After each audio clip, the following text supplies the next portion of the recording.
am going to give a major speech on probably Monday of next week, and we're going to be discussing all of the things that have taken place with the Clintons. I think you're going to find it very informative and very, very interesting.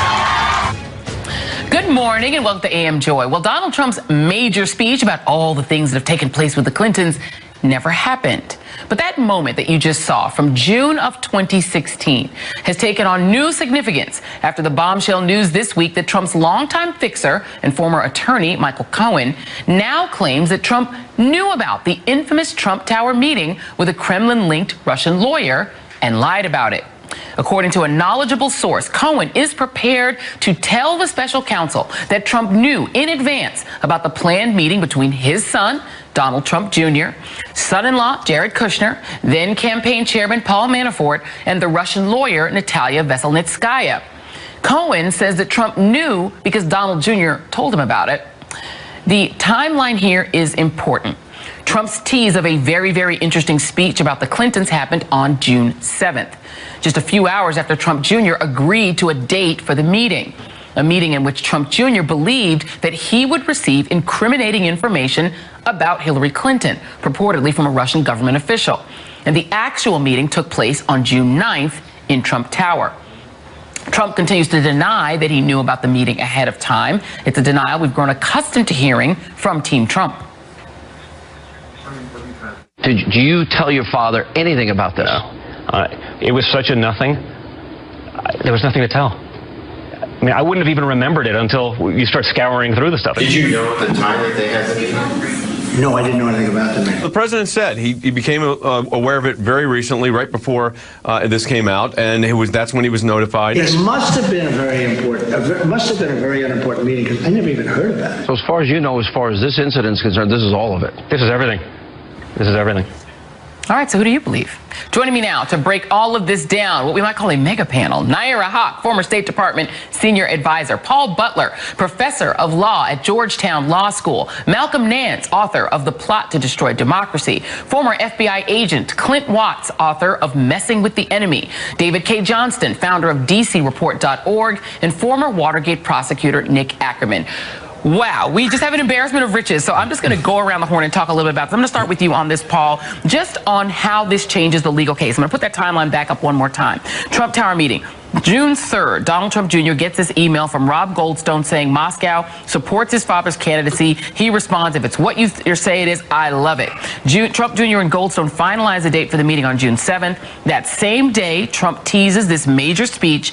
June 8th, Russian intelligence officers launch DC Leaks, a website used to release stolen emails that were hacked from the DNC and Hillary's campaign. June 9th, Trump Tower meeting happens. June 14th, DNC announces that its servers had been hacked. Now that we have at least one person willing to say that Donald Trump himself knew that that chain of events was related to the Russian infiltration, does this bring us closer to what we commonly call collusion or conspiracy? Absolutely. So first, the caution, Michael Cohen is shady. He's trying to snitch. He's looking for a deal. And so anything he says has to be corroborated. Having said that, this is seismic. Now we have President Trump implicated in collusion, because if it's true, it corroborates a lot of other things that we already know. The Steele dossier said that the reason why Michael Cohen went to Prague was to strategize with the Russians about how to cover up Trump's involvement with them.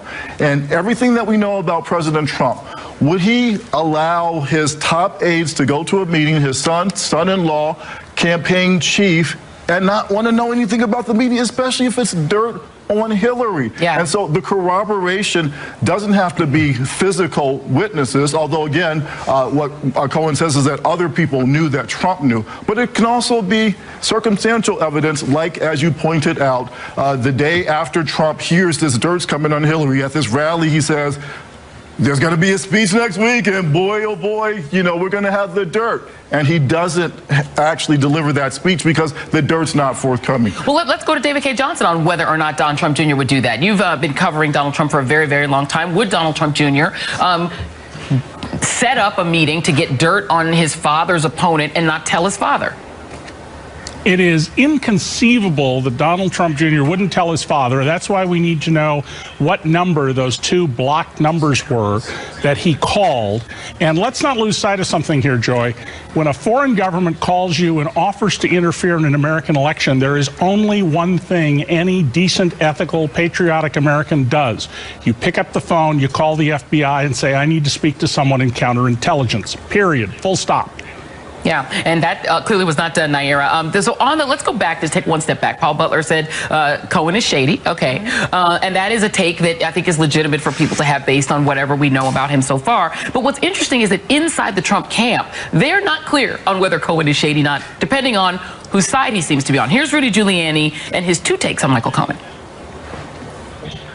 No, I expect that he is going to cooperate with him. I don't think they'll be happy with it because he doesn't have any incriminating evidence about the president or himself.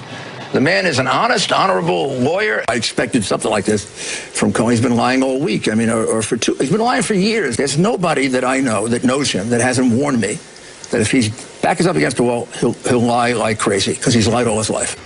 So he's either super shady or he's super ethical, depending on whether it's May and he seems to be on Team Trump or whether he's not. Well, I've watched many mafia movies and I enjoy them.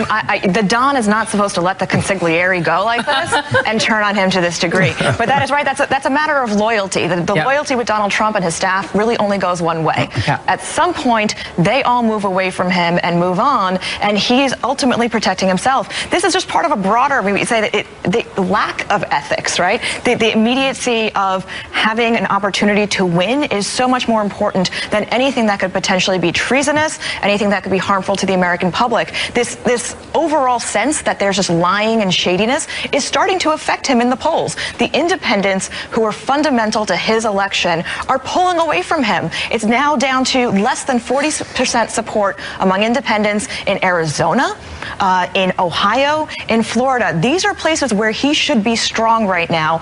And indictments or not, the American public is going to make a decision on how they feel about Donald Trump in November. This is fundamentally going to be an election that is responding to him, his personality, and I don't think it's going to go his way. Well, it is interesting. I think it was a Quinnipiac poll that showed now that a majority of people think that the Russians have something on Donald Trump and that the independents are moving in that direction. But I want to stick just for a second to the legal piece of it, because we're going to come back to the politics on it as well. But Nick Ackerman, could Don Jr., if in fact Cohen, who said, to Paul's point, that multiple people were in the room, so there is theoretically a way to easily corroborate whether he's being accurate about the idea that Donald Jr. shared with his father that we've got this meeting coming up where a Russian government official is going to give us dirt on Hillary Clinton. This is what Donald Jr. testified to the Senate Judiciary Committee. This was on September 7th, 2017. Let's listen. Oh, I'm going to read it. Sorry, I'm going to read his congressional testimony. I'm not going to play it. This is Don Jr. being asked about whether or not he would have told his father about this meeting. I wouldn't have wasted his time with it. I never spoke to my father about it. Now, Senator Patrick Leahy, Senator Dianne Feinstein want him to come back before the committee to answer questions in light of these new reports. Could this be criminal? Yes, I mean, absolutely it's criminal. Lying to a congressional committee is a crime. But I think you have to also look at the crime that's already been charged against the Russians who've been indicted for breaking into the Democratic National Committee. The significance is that the scope of that conspiracy included not only the break-in, but also the staging of the stolen documents. And now, with this evidence, we have Donald Trump having knowledge of this conspiracy. If you recall, the initial email that went from Goldstone to Don Jr.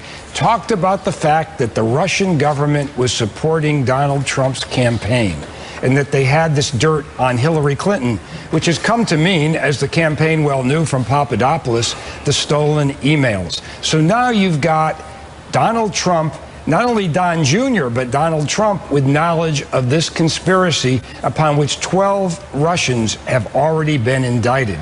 So what we're looking at is another block in that evidence that shows that Donald Trump was part of this conspiracy.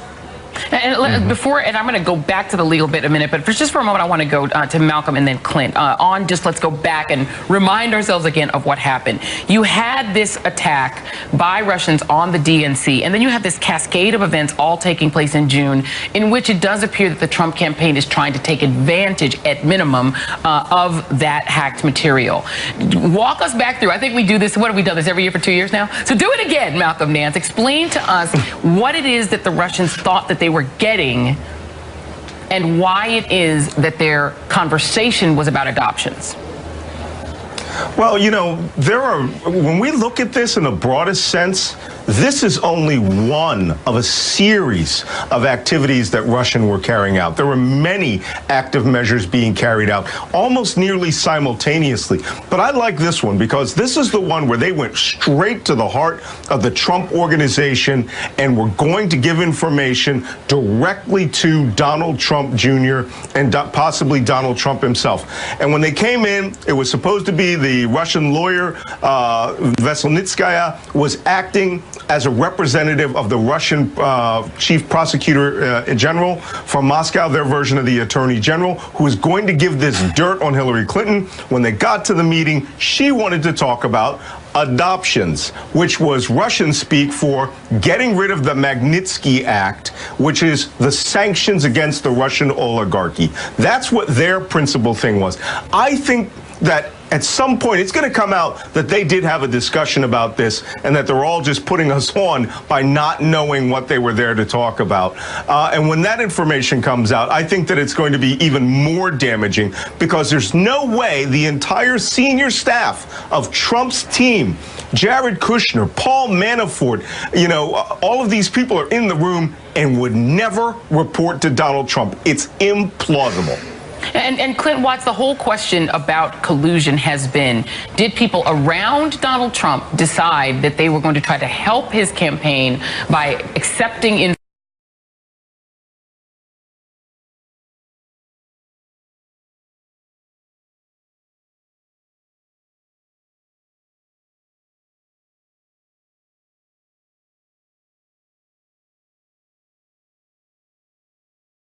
is whether or not he was a knowing asset or whether he was an unwitting asset. Does this information, if it pans out with Cohen, take us closer to the idea that Donald Trump was a witting participant in what happened to Hillary Clinton and to our election system, the attack on it in 2016? Yeah, it would take us closer, but I think we have to caution that unless there is some sort of physical evidence, so I think we've already talked about the phone call from that unknown number, or there is some other person that will corroborate what was said by Michael Cohen, this is going to be a very difficult angle to really flush itself out. The other trouble with this is it's now happening out in the public. We've not heard Cohen actually say this. We're hearing it from secondhand sources. So I think it's a little bit troublesome to push too far in terms of what the investigative revelations are that will come from it. What I think is more interesting is the number of tapes, the actual recordings of the president, the number of actual physical items, the technical indicators that are out there that connect to the president. I think if there's anything in terms of this investigation that will ultimately show collusion, it will have to be some hard evidence like that that will play out. And at the same point, when you look at how the Russians do their influence operations, they're looking for unwitting and witting agents to help advance their goals. Throughout all of this, what we've seen is some people around the Trump campaign maybe knew more of what they were involved in, whereas others potentially knew less, who just opened the door and seemed to be opportunistic, or who actually sought that out. And in many of these cases with people around the Trump campaign, you see some of both. And I don't think we'll know until the Mueller investigation really closes out and further indictments come forward who fits into which of those two camps. Right, and before I move on from you, for those who don't know what the block number is, can you really quickly, Clint, remind people what that is? Right, so in the sequence of events around Mr. Goldstone and his contacts with Donald Trump Jr., there was a series of phone calls that were made. One of the phone calls that was made during that time, after he had been contacted by Mr. Goldstone, was to a block number, an unknown number. No one knows who he was contacting, so in the context of this chain of events with this phone call, no one knows if that is the president or someone in the president's staff that also knew about what was going on, who was potentially coming into a meeting based on the Goldstone contact.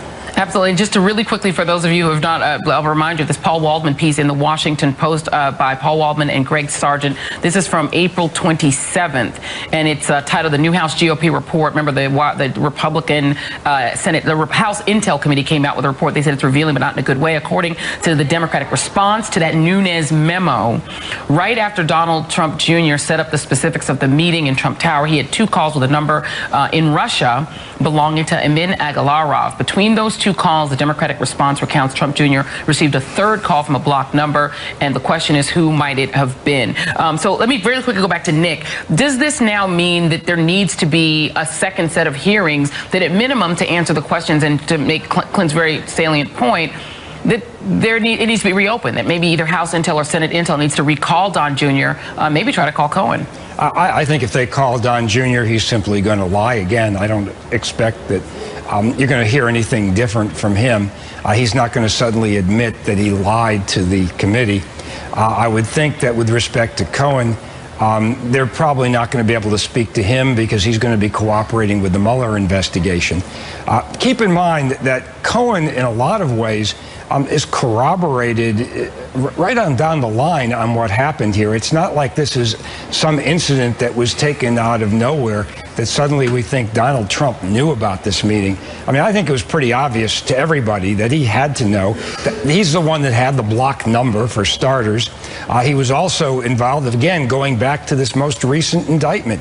He asked the Russians in public to actually hack into Hillary Clinton's email in her server, and hours later, that's exactly what they did. He was also... Joy, I'll tell you where those blocked phone records are now. A few miles from here in Robert Mueller's office. Yeah. He almost certainly has subpoena, so he already knows whether President Trump was called by Don Jr. And we all know if he was called, what the subject of the conversation was. My panel's all sticking around. We're going to have you guys come back. But here's the other fun part. Michael Cohen likes to tape things that happen around him. So there seems presumably to be a way to affirmatively find out if what he's saying is true. He says there were multiple people in the room. He does tend to tape a person, including Donald Trump. So it'll be interesting to know how this plays out. We're going to continue this on the other side of the break. We'll be right back.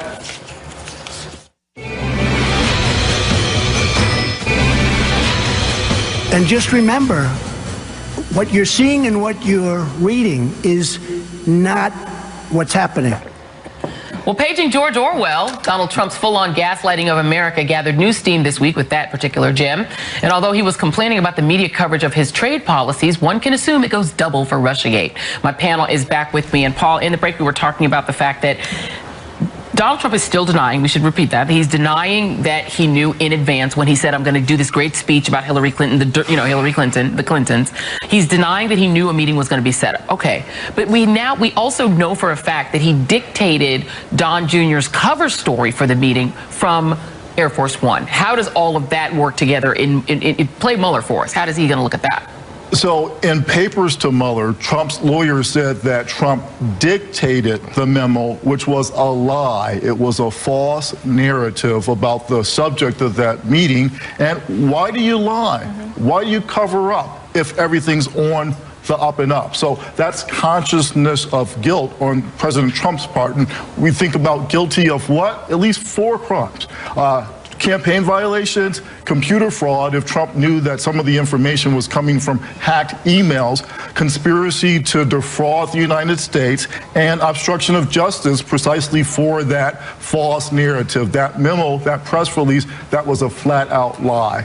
And, you know, what's interesting, Nayyera, is that the committee, what we call on the show the Committee to Protect the President, these House Republicans who've made it their mission, led by the chairman of the House Intelligence Committee, Devin Nunes, and his fellow travelers there, they've tried to say that this entire narrative is a lie made up on the basis of the Christopher Steele dossier, that essentially a political document designed to destroy Donald Trump is the basis for all this. But at this point, the calls are coming from inside the House. Okay, Michael Cohen is mad as hell and he's not going to take it anymore, is a Vanity Fair headline. Emily Jane Fox, who's a Cohen, very knowledgeable about Cohen, and she reports there's a lot more to come. There's a lot. You're with someone for 10 years. You don't think there's a lot? The Trump Organization is a big business, and nobody in that place made a decision without his knowledge. So the idea now, it's not Christopher Steele, it's his own people. Well, and he is known to be a micromanager and somebody who refuses to let go of the reins in any way, and that didn't necessarily work for him as a businessman because he's been bankrupt 11 times, so certainly doesn't trust expertise of other business people, and it's not working as president. Typically, this is why the president has a committee to protect him within the White House, right? You're supposed to have people who deal with some of the hard stuff and give you legal cover. Right. Instead, Donald Trump is getting down into the weeds of even what a press release says and trying to control his own narrative to the point where it's his ego rather than the facts that are taking over everything. And that ultimately, that ego is going to be his downfall. And David Cay Johnston, now you have the Trump Organization's finance chief being called to testify before the federal grand jury. His name is Allen Weisselberg. He's considered a witness. People said, according to the Wall Street Journal, it's not known where he's already appeared before the grand jury, what questions prosecutors of New York Southern District have for him. Tell us a little bit about this Trump Organization and how it could get dragged in your view. How involved is the Trump Organization in the Trump political organization? Oh, this is all one piece. Donald is a micromanager, but he's also not a detail person, and he issues directives. I want this or that done. And Allen Weisselberg's involvement with the Trump family goes back to when Fred Trump was running the Trump Organization. And let's not forget that Fred Trump's business partner was Willie Tomasello, identified in law enforcement reports as a front for the Gambino and Genovese mafia families. All the money in and out, whatever payments took place, whatever contracts had to go, Weisselberg will know about those. He may well be in a position where, when called to testify, he's going to invoke his Fifth Amendment right, which we all have and we shouldn't draw any conclusions from. But I'm sure prosecutors, and Paul and Ned can talk about this, would in a moment give him immunity, transactional or prophylactic, because we don't care about him. He's not the focus of this, but he knows where the money went, and where the money came in and where it went out is critical to understanding what's gone on here. And Nick Ackerman, if you are the prosecutor, who gets immunity? Who would be the person that you would want to immunize to get them in front of that grand jury? Well, I think Weisselberg is clearly one of those people. I mean, he was involved in every single one of Donald Trump's tax returns. There's no doubt in my mind that Mueller has those tax returns. But when you look at returns, you see different entries, you see different companies. You can never really just look at the returns themselves and understand what happened without having the tax preparer actually explain the entries and take you through the flow of money and the flow of information that goes from the underlying records, whatever those may be, into the returns. So in a sense, Weisselberg is an extremely important witness with respect to understanding how the money came into Russia, went into the Trump Organization, how it was reported, what companies were used to hide that money, who was responsible for that, and then what happened to that money. So it's not just a matter of, we could all have his returns, but you really need somebody like Weisselberg who can really explain to you what those numbers mean and the significance of everything that appears on those returns. And Clint, you know, I think one of the things that frustrates a lot of people when they look back on all that happened in the 2016 campaign is that while the CIA was sort of hair on fire about the foreign piece of it, about what Russia was doing down to the granular piece of saying, no, they're trying to help one of these two candidates get elected, Donald Trump, the FBI was very, very slow and deliberate about proceeding to that conclusion. Is this complexity that we're talking about, where you've got the Trump Organization tied to it, you've got Donald Trump and his family tied to it, is this the reason that it did take so long for the FBI to get there, in your view? Well, you have to remember how the FBI works, and that is they work based on cases. They have to build and open a case.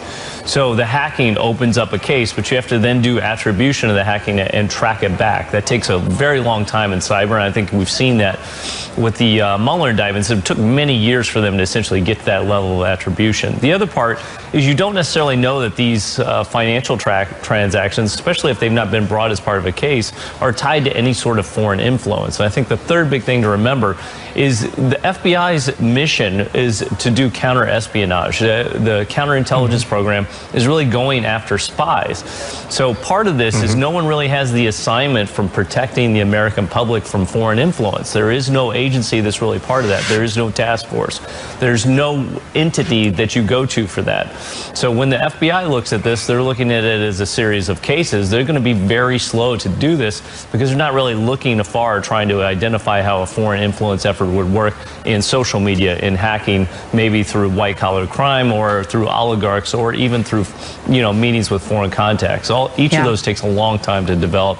Putting it together is not something they're going to be able to do very quickly. And I think that's a really important point. So when we come back, and we're actually going to keep this panel over because they're so great. We're going to keep them over. And Malcolm, I'm going to tee you up for on the other side of the break because I think that's one of the things that frustrates people that they don't understand. The FBI investigates domestic crimes, but this other foreign intelligence piece was very active at that time. You were talking about it. We were talking about it on this show every week. So let's talk about why it is, in your view, that it wasn't able to be stopped, and then some of the threats to the next election because they're already happening. Much more coming back. Stay right there.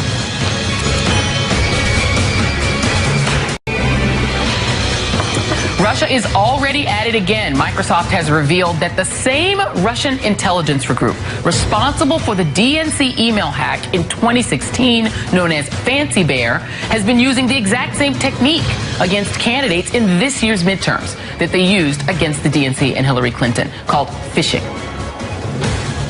Earlier this year, we did discover that a fake Microsoft domain had been established as the landing page for phishing attacks, and we saw metadata that suggested those phishing attacks were being directed at 3 candidates who were all standing for election in the midterm elections. I can tell you that they were all people who, because of their positions, might have been interesting targets from an espionage standpoint. Microsoft says that the phony site was taken down and that the phishing was thwarted. The tech company has refused, however, to identify the targets. But now we know at least one candidate who's been targeted by Russia in 2018, and she's one of the Democrats' most vulnerable senators. More on that with my panel next.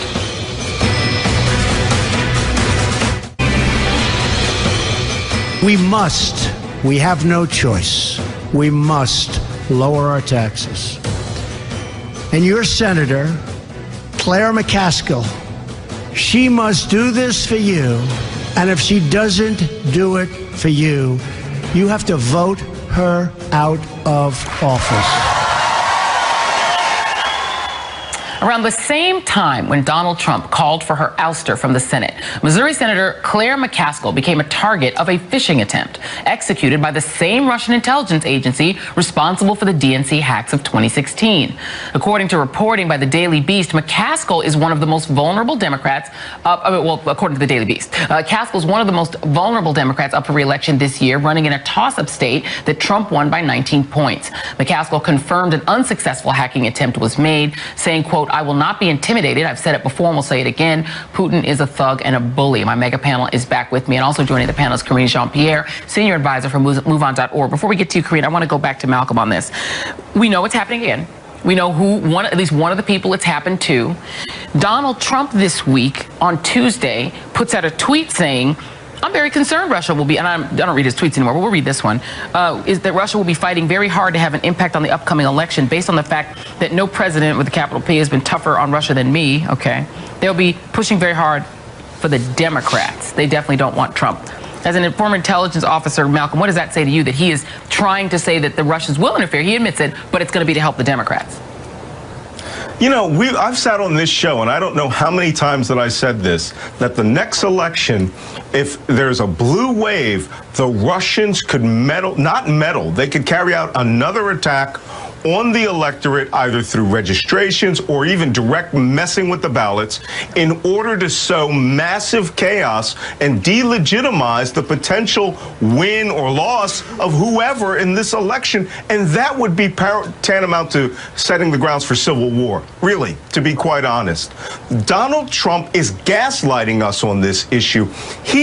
I don't know where this vulnerability in him comes from. Oh, like Clinton said, only Robert Mueller is going to be able to get to the bottom of whatever debt he has to the Russians. But he is deathly afraid definitely afraid of having it found out what actually happened the last time. That's why he carries out this supposed election security panel where he meets for 30 minutes and goes to a golf course.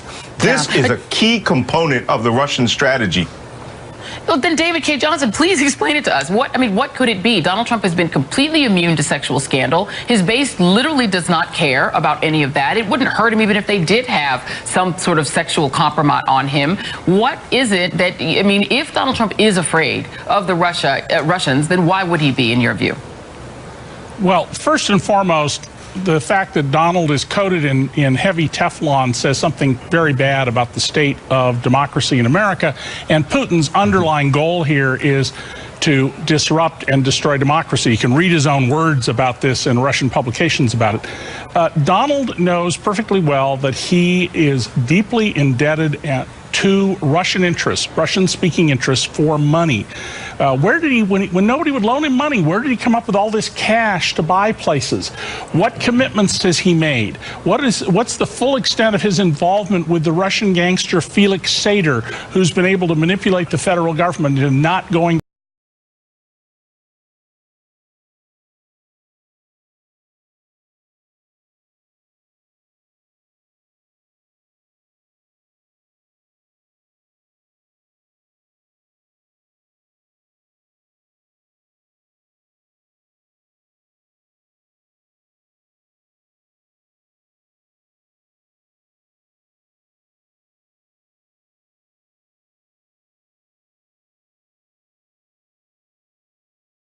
to prison for running a $40 million stock scam. There's plenty that Donald has to worry about coming out. And when he says they're trying to help the Democrats, you know, that's almost right out of the old Soviet playbook, which was if nobody trusts anybody, who wins? Whoever's in power. Yeah. Okay, let's talk about this. You know, we've talked about the fact that the FBI is a separate compartmentalized organization that, you know, literally had to find indictable cases. It's not as if they could have themselves necessarily stopped what happened. You had the intelligence community that was much more hair on fire about what was going on and attempting to do something about it. Now we actually have a preview of what's going on. I want to play Christopher Wray, the FBI director, talking about the potential for Russian interference in 2018. Real quick, here it is.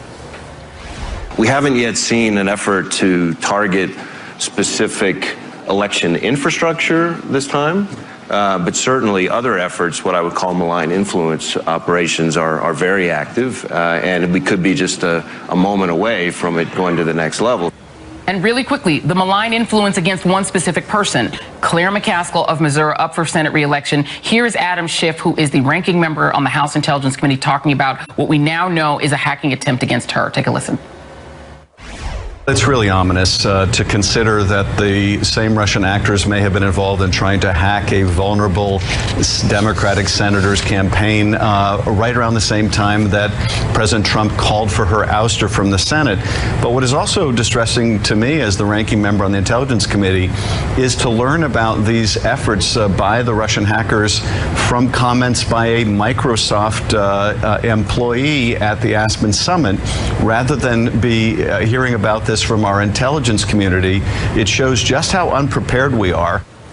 So you know, before I'm going to bring Karine in a minute, but I want to come to you on this, Nayyera, because you worked at the State Department. I feel like the first time we were all learning about it in real time, mainly from Al Capone on TV, and so we're all acting in the moment. Right. The Obama administration was agonizing because the response to it would have been a political response. They were, you know, Mitch McConnell made it clear he would have attacked them had they come out and been hair on fire in the way that Emmanuel Macron was. Right. Emmanuel Macron said Putin is after us. They publicly announced what was going on in France, and Emmanuel Macron survived that. What could have been done, and in this case, now that we have a preview of what they're doing, what should be being done? I think part of the political calculus at the time was, let's not undermine Hillary Clinton, who was everybody at that point and in political circles thought was going to win. They did not want to delegitimize her election either and wanted to stay out of it. In hindsight, though, we've seen in writings of former Obama administration officials, including President Obama himself, there is agonizing over if they did an injustice to the American people. The president sits at the intersection of domestic and international policy, right? CIA is not allowed legally to interfere in the United States. Right. FBI can't do anything overseas. The president is supposed to be the one making these policy decisions of how do you connect the two. After the election, President Obama imposed sanctions on Russians, kicked out Russian agents, shut down what were known spy facilities almost immediately after the election. Donald Trump is now trying to take credit for those actions that happened in the Obama administration, has been directed by Congress to impose additional sanctions, has done none of that. Instead, he has decided to invite this adversary personally to the White House during the next election, like giving a former KGB agent direct access on U.S. soil. That is an abdication of the commander-in-chief responsibility the White House has. Absolutely. That is fundamentally what the Putin regime is relying on, is the chaos of a lack of leadership. Yeah, you're getting an amen from Malcolm Nance on that, he seems to be opening the door. So let me get Karine Jean-Pierre in here, because if the president won't act, I mean, in fact, I think he's also open to going to Moscow himself. You know, he's sort of planning more friendship with Russia.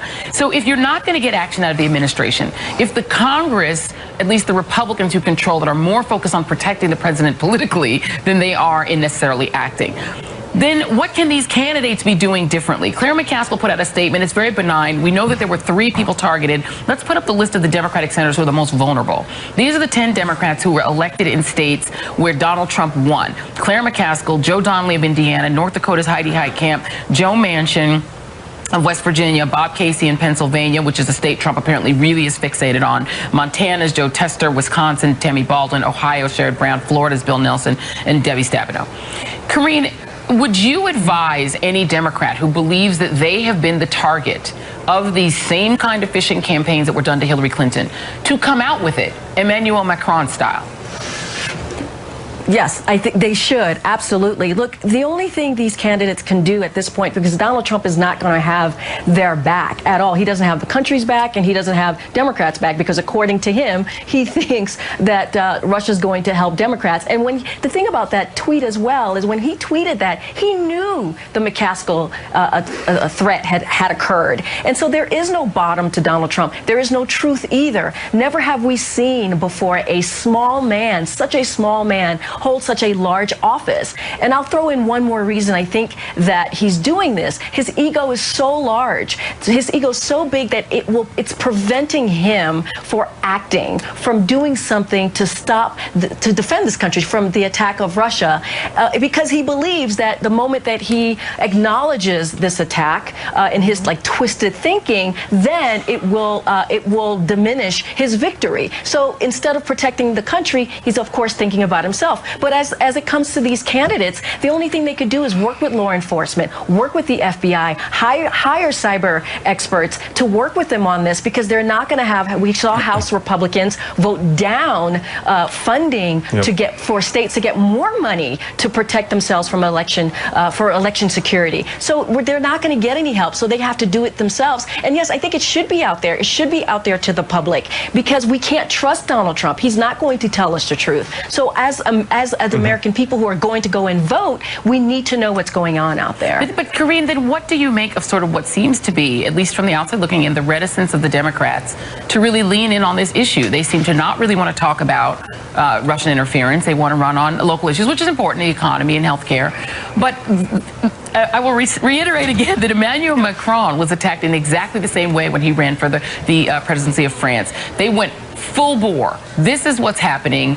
Don't believe any of this garbage you're seeing. Had Hillary Clinton come out and said, hello, Pizzagate is a part of a conspiracy. I mean, I don't know. I guess a lot of viewers may be, along with me, wondering why Democrats do seem to be so reticent to lean in and say, yes, this is happening.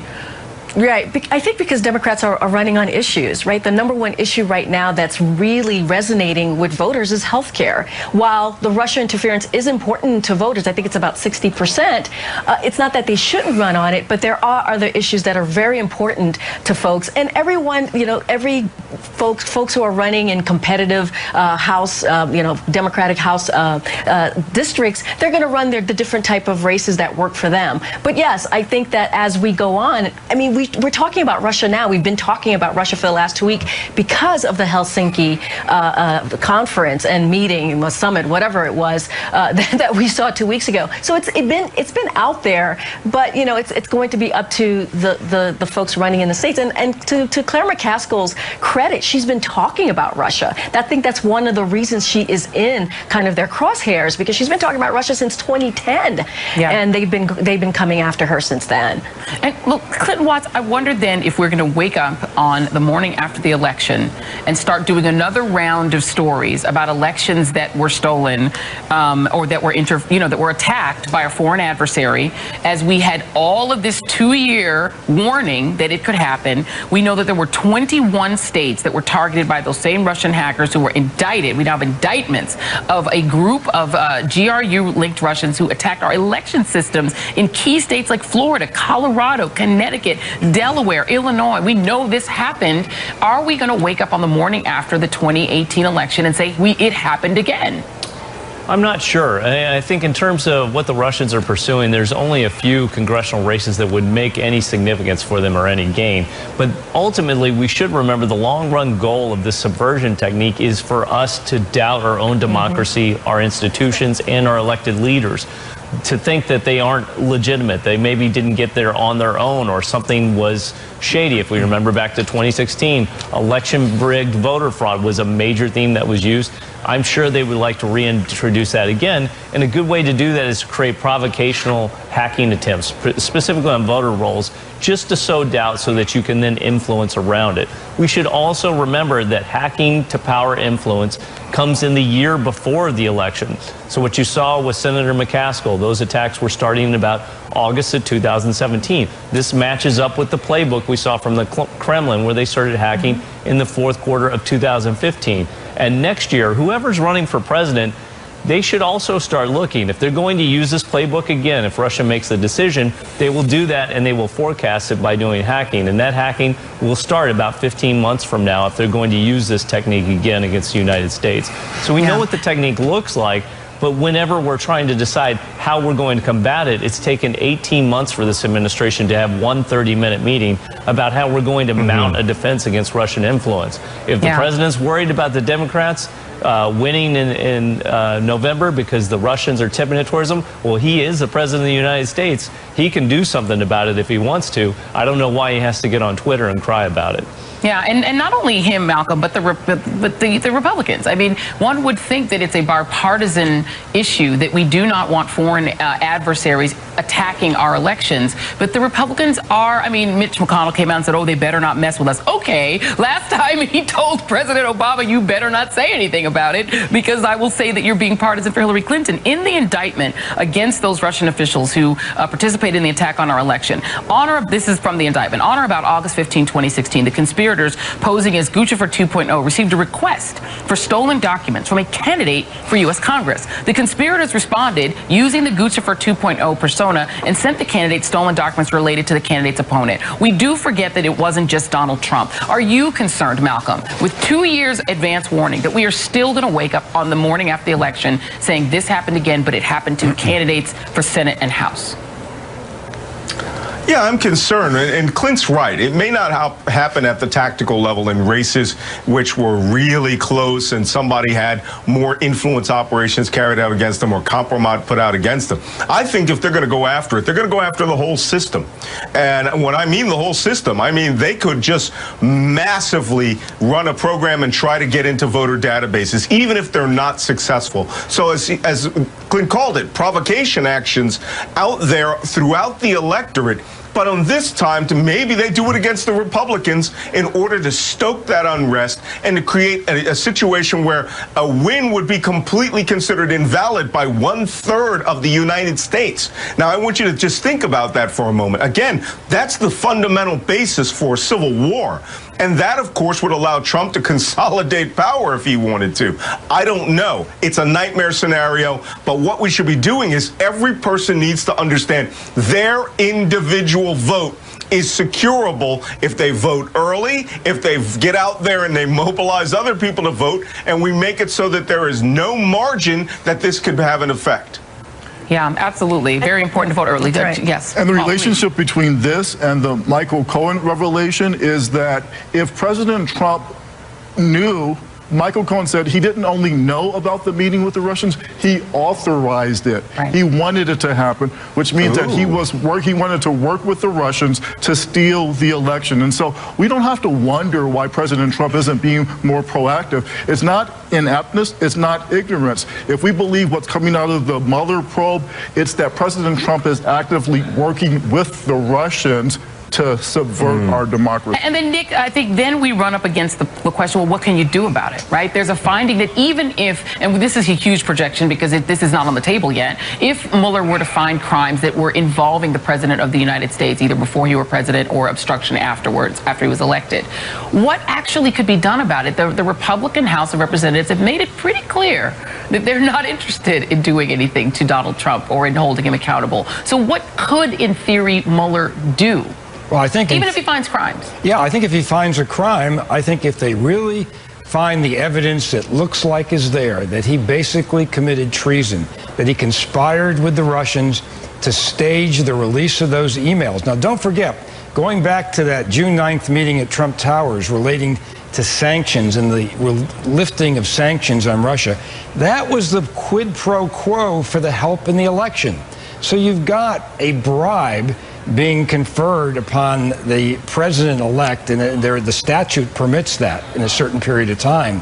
So it seems to me with that kind of evidence, and if it's strong, the only remedy we really have is for Mueller to bring an indictment against Donald Trump.